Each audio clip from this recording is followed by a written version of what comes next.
Hello guys and welcome to QA. In this video we are going to have some talk about DirectX, its latest version DirectX12 and VulKan by AMD and importance of their existence for us gamers.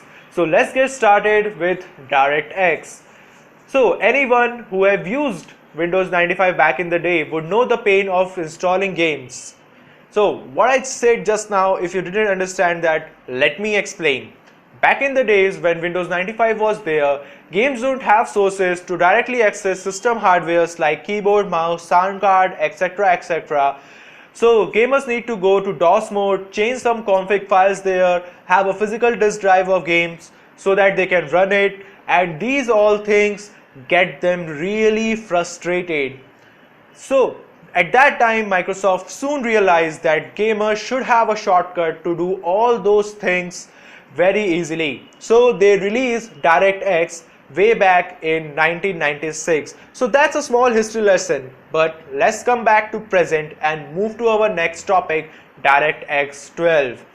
One thing I want to tell you is DirectX 12 give you a massive increase in performance over DirectX 11, as Microsoft have worked really hard to make this update countable.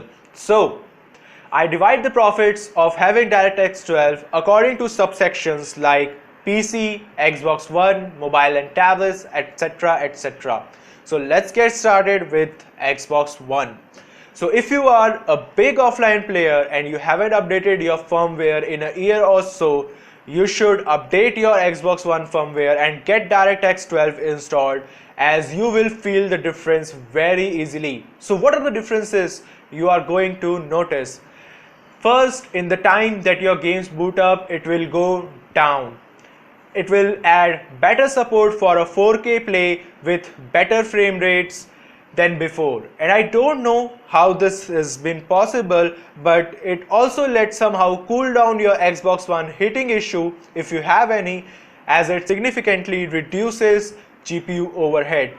Next up is PC, and there is more for you PC gamers in the bag than what Xbox One people have got. Obviously, you get all those benefits, but you get extras. So what are these extras?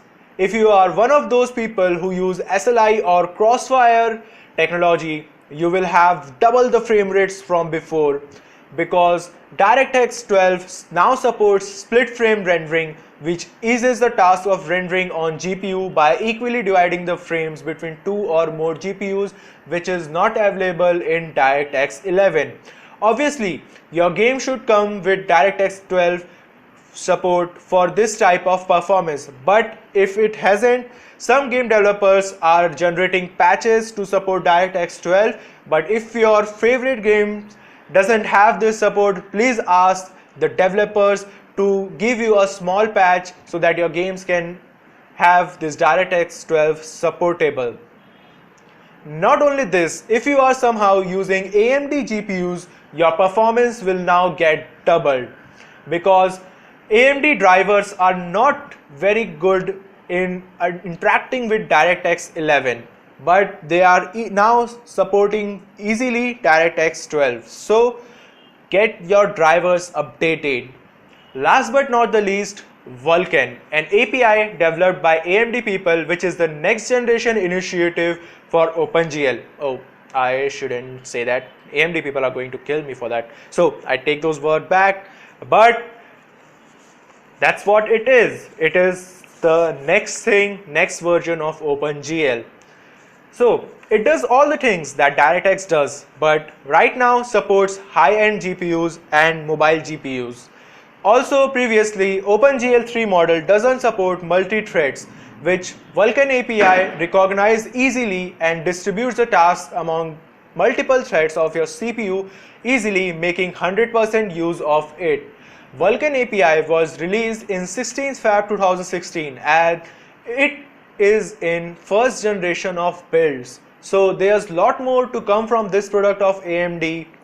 Both VulKan and DirectX 12 supports mobile devices GPUs, just that DirectX 12 is supported on Microsoft based devices only, but VulKan is right now supporting all of them.